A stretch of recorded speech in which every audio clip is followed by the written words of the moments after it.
Hello, on the screen is a summary of what I will go over in this video. Make sure to watch to the end so you don't miss anything. Step 1. First, you'll want to find the LinkedIn video you want to download. Go to the video post on your LinkedIn feed, and make sure it's fully loaded. Copy the video URL from the address bar by clicking and selecting all, then copy it to your clipboard. Step 2. Next, you need to choose a reliable video downloader tool. There are several free options available online like SaveFrom.net or Download Helper. Visit one of these websites and paste your LinkedIn video URL into their search box. Step 3. Then, click the download button to see available quality options. LinkedIn videos typically come in 360p, 480p, and sometimes 1080p resolution.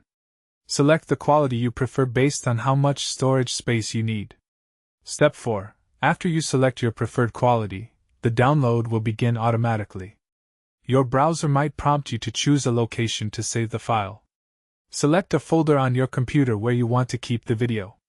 Step 5. Finally, wait for the download to complete, which usually takes just a few seconds. Once finished, check your downloads folder to confirm the file is there.